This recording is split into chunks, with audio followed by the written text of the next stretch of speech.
जिस घर में माता पिता का सम्मान होता है उस घर में सुखों का सभी सामान होता है।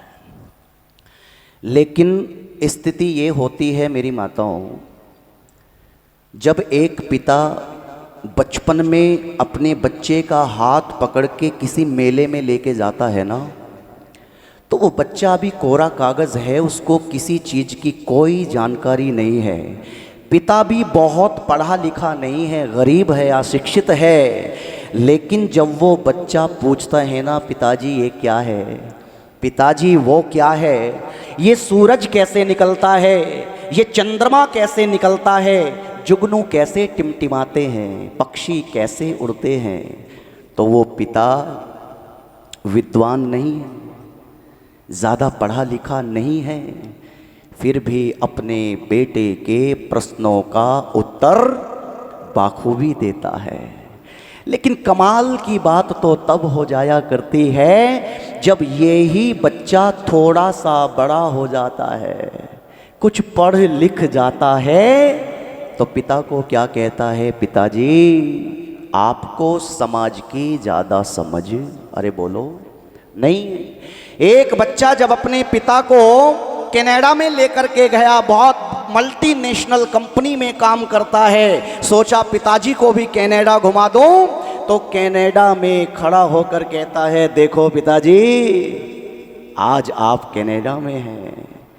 वो पिता कहते हैं, बेटे अगर मैंने तुझे पढ़ाया ना होता तो कनाडा का सी भी तुझे पता ना होता। लेकिन जब हम पढ़ लिख जाते हैं, अहंकार में भर जाते हैं, फिर हमें ऐसा लगता है कि घर में अब पुराने सामान की कोई भी आवश्यकता नहीं है। जिस तरह फर्नीचर को बदल देते हैं, पुरानी एसी को बदल देते हैं, पुराने टीवी को बदल देते हैं, पुराने नौकर को बदल लेते हैं, ठीक उसी प्रकार अरे बोलो पुराने सामान की घर में आवश्यकता नहीं। चलो कहाँ चले जाओ, वृद्धा आश्रम में चले जाओ, वही तुम्हारी जगह है। याद रखना, जिन जिन बच्चों के, जिन जिन माता पिता के बच्चे आज विदेशों में हैं, अच्छा क्या उनको विदेश में भेजने में उनके माता पिता की कोई मेहनत नहीं है क्या? अरे बोलो मेहनत है ना। लेकिन होता क्या है, थोड़े से पढ़ लिख जाने के बाद में माता पिता से ही जुबान जोरी करना शुरू कर देते हैं, बहस करना शुरू कर देते हैं। कुछ दिन बाद हम सब कमाने लग जाएंगे, अरे कुछ दिन बाद हम सब कमाने लग जाएंगे, फिर अपने अपने ठिकाने लग जाएंगे। ऐसा ही है ना, कुछ दिन बाद हम सब कमाने लग जाएंगे, फिर अपने अपने ठिकाने लग जाएंगे, और 4 पैसे कमा करके तुम बाप से जबान लड़ाते हो। अरे 4 पैसे कमा करके तुम बाप से जबान लड़ाते हो, अरे बाप जैसा बनने में तुम्हें जमाने लग जाएंगे, बाप जैसा बनने में तुम्हें जमाने लग जाएंगे। जब मैं 5 वर्ष का था तो ऐसा विचार करता था कि मेरे पिता से समझदार व्यक्ति इस दुनिया में कोई नहीं है। जब मैं 10 वर्ष का हुआ तो ऐसा विचार करने लगा कि मेरे पिता से बहादुर व्यक्ति भी इस दुनिया में बोलो कोई नहीं है। लेकिन जब मैं 15 वर्ष का हुआ तो मुझे ऐसा लगने लगा मेरे पिता को समाज की कुछ कम समझ है, मेरा जो पड़ोसी व्यक्ति है वो मेरे पिता से अधिक समझदार है। जब मैं 20 वर्ष का हुआ तब मुझे लगने लगा कि अपने पिता से ज़्यादा तो बोलो अरे मैं जानता हूँ, अपने पिता से ज़्यादा तो मैं जानता हूँ, और अब कुछ निर्णय पिता से बिना पूछे ही बोलो ले सकता हूं, अब पिता की पूछने की आवश्यकता नहीं है। जब मैं 25 वर्ष का हुआ तो मुझे लगने लगा मेरा पिता बिल्कुल मूर्ख हैं, और अब छोटे छोटे कार्यों में नहीं अपितु मुख्य कार्यों में मैं अपनी ही समझ से कार्य करूँगा, पिता से पूछने की आवश्यकता बोलो नहीं है। जब मैं 30 वर्ष का हुआ मैंने विचार किया मेरा पिता बिल्कुल मूर्ख है, अब घर में इनकी कोई आवश्यकता नहीं है, अब इनकी चारपाई को उठा करके घर के किसी उपेक्षित कोने में डाल देना चाहिए, ना जहाँ ना हवा आती है, ना धूप आती है, ना कोई प्रकाश आता है। लेकिन जब मैं 35 वर्ष का हुआ तो मुझे लगने लगा कि घर के छोटे छोटे कार्यों में पिता की सलाह ले लेनी चाहिए। क्यों?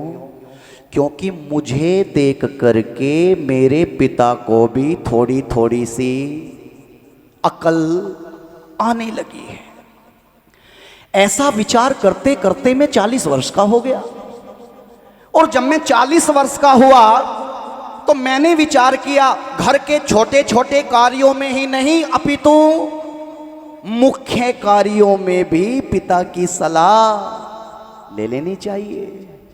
ऐसा विचार करते करते मैं 45 वर्ष का हो गया। जब मैं 45 वर्ष का हुआ तो मैंने विचार किया कि अब तो पिता की मर्जी के बिना कोई भी कार्य नहीं करूंगा, प्रत्येक कार्य पिता से पूछ कर ही करूंगा। और ऐसा विचार करते करते मैं 50 वर्ष का हो गया। जब मैं 50 वर्ष का हुआ तो मैंने संकल्प ले लिया कि अब तो पिता की मर्जी के बिना एक कदम भी घर से बाहर नहीं निकालूंगा। लेकिन मेरी माताओं, जब तक ये संकल्प लिया गया, इस संकल्प को लेने में बहुत देर हो चुकी थी। आज मेरे पिता इस दुनिया को छोड़ करके जा चुके थे, और उनके पास जो जीवन का अनुभव था ना, उस अनुभव से मैं वंचित रह गया था। और आज मेरा बेटा भी 25 वर्ष का हो गया था।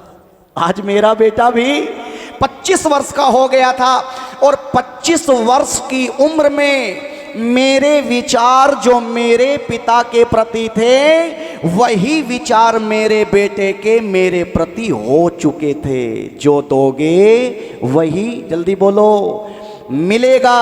जो दोगे वही मिलेगा। कहने का मतलब इतना सा है कि हमें अपने माता पिता की सेवा शुश्रूषा करनी चाहिए। हो सकता है हमारे पास किताबी ज्ञान ज़्यादा हो सकता है हम पढ़ लिख अधिक जाएं, लेकिन याद रखना हमारे जो बुजुर्ग हुआ करते हैं, हमारे जो माता पिता हुआ करते हैं, उनके पास में मेरे यारियों जीवन का अनुभव होता है, और वो अनुभव किसी किताब में लिखा हुआ बोलो नहीं होता है। भेजते हैं खुशियों के लिए बच्चे अरब हम, पकड़ना मेरी पंक्तियों को, भेजते हैं खुशियों के लिए बच्चे अरब हम, खुशियों की घड़ी आए तो बच्चे नहीं आते। भेजते हैं खुशियों के लिए बच्चे अरब हम, और खुशी की घड़ी आए तो बच्चे नहीं आते। किस काम की परदेश में फिर ऐसी कमाई, जब माँ बाप के मरने पर ही बच्चे नहीं आते। किस काम की कमाई? क्या कमाया? अरे किसके लिए कमाया? छाती चौड़ी करके कहते हैं 2.5 करोड़ का बंगला है जी, 5 करोड़ का बंगला है। किसका है? अरे जिसके लिए तुमने बनाया है वो तो कहाँ है? वो लंदन में है, वो कनाडा में है, वो अमेरिका में है। और हम गर्व कर रहे हैं एक नौकर के साथ में रह करके। हम क्या महसूस करते हैं बोलो? गर्व महसूस करते हैं। और ये मत समझना बहुत पैसे वाले हैं तो जीवन सुख में गुजरेगा। पैसे वाले तो मेरी माताओं वो कर्नल साहब भी थे, लखनऊ वाले कर्नल साहब, सेना के रिटायर्ड कर्नल साहब। अच्छा बताइए, जो कर्नल साहब हैं, रिटायर्ड हैं, क्या धन दौलत की कमी रही होगी क्या जीवन में? अरे बोलो, नहीं रही होगी ना। दो बेटे पैदा किए किस लिए? बुढ़ापे में जाकर के हमारी सेवा होगी। पढ़ाया लिखाया, अमेरिका में भेज दिया, बहुत बड़ी करोड़ों रुपए के पैकेज पर दोनों बच्चे सेटल हो गए। बच्चे सेटल, माता पिता गर्व कर रहे हैं, ओहो हमारे बच्चे अमेरिका में हैं।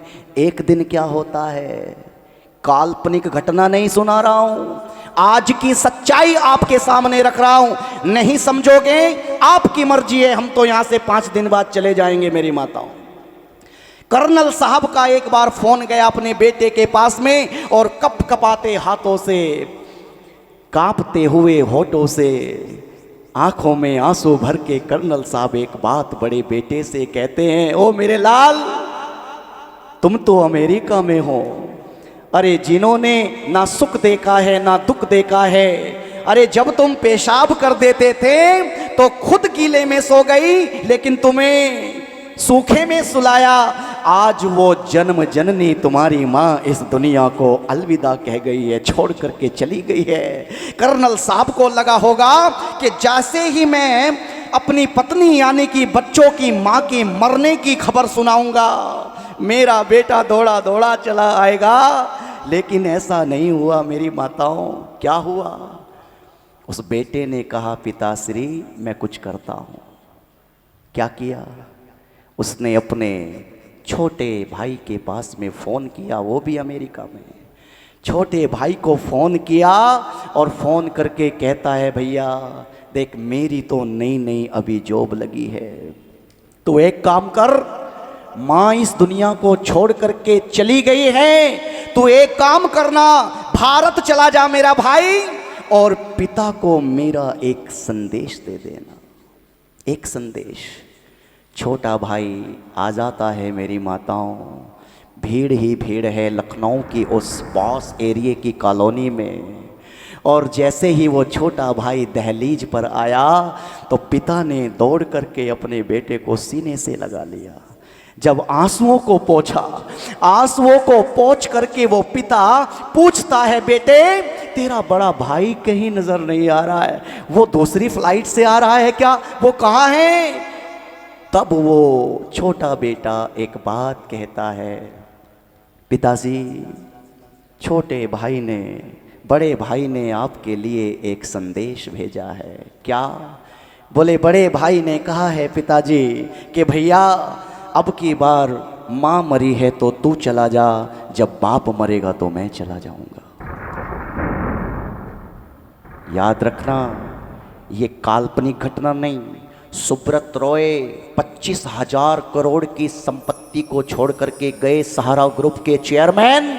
और जब मुखाग्नि की बात आती है, जब चिता में अग्नि देने की बात आती है, तो बेटे नहीं आए थे। कौन आया था? लंदन से पौत्र को बुलाया गया। मेरी माताओं, आप सोचिएगा, हम क्या सुब्रत रॉय से भी बड़े हैं क्या? अरे क्या 25,000 करोड़ के मालिक हम भी हैं क्या? हम कुछ नहीं हैं। याद रखना, एक बात कह देना चाहता हूं, आप इंजीनियर बनाइए, आप डॉक्टर बनाइए, लेकिन अगर आपने इंजीनियर बनाने से पहले, डॉक्टर बनाने से पहले, सीए बनाने से पहले अगर आपने अपने बच्चों को आध्यात्मिक नहीं बनाया, तो याद रखना ये वीडियो कॉल पर ही आपका अंतिम संस्कार करते रहेंगे। और आध्यात्मिक कहाँ बनेंगे? अरे बोलो कहाँ बनेंगे? एक यूनिवर्सिटी हुआ करती थी मेरे देश के अंदर, जहां से आध्यात्मिक और संस्कारवान बच्चे पढ़ करके निकलते थे। और कौन सी यूनिवर्सिटी थी वो? कौन सी?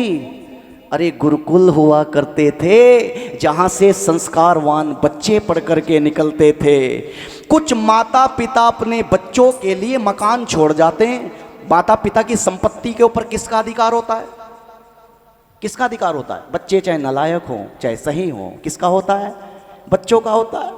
कुछ लोग, कुछ माता पिता अपने बच्चों के लिए मकान छोड़ जाते हैं, कुछ खेत और खलियान छोड़ जाते हैं, अरे कुछ दुकान छोड़ जाते हैं, लेकिन अमर तो वो लोग हो जाते हैं। अरे अमर तो वो लोग हो जाते हैं जो अपने बच्चों के लिए अपने संस्कार छोड़ जाते हैं, अपने संस्कार छोड़ जाते हैं।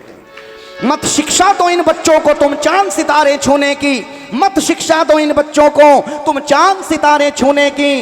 अरे चांद सितारे छूने वाले छूमंतर हो जाएंगे, अगर दे सको तो शिक्षा दो तुम इन्हें चरण छू लेने की। अरे जो धरती से जुड़े रहेंगे वही तो रिश्ते निभाएंगे, जो धरती से जुड़े रहेंगे वही तो रिश्ते निभाएंगे। मैंने एक भाई साहब को रोका, मैंने कहा भैया जल्दी में हो? बोले हाँ। कहाँ जा रहे हो? बोले शेरा वाली माँ का जागरण है और उस जागरण में मुझे क्या काटना है? रेवन काटना है। मैंने कहा रेवन काटने की बात थी, फिर शोर शराबा क्यों मचा रहे थे? बोले जी शोर शराबा इसलिए मचता है और रोज मचता है। मैंने कहा क्यों मचता है? बोले जब जब भी मैं दुर्गा माँ की पूजा करने के लिए जाता हूँ, शेरा वाली माँ की पूजा करने के लिए जाता हूँ, तभी ये मेरी माँ जो खटोले पे पड़ी है ना, ये तभी मुझसे खाना मांगती है, तभी मुझसे पानी मांगती है। ये मेरी समय की कीमत को नहीं समझती। सोचिएगा किसको जिमाने के लिए जा रहे हैं? जो आपको आशीर्वाद भी नहीं देगी और जो आशीर्वाद भी देगी, आपका हालचाल भी पूछेगी, उसके लिए हमारे पास में समय नहीं होता है। और जागरणों में लाखों रुपए खर्च करते हैं, लेकिन उस माँ का क्या?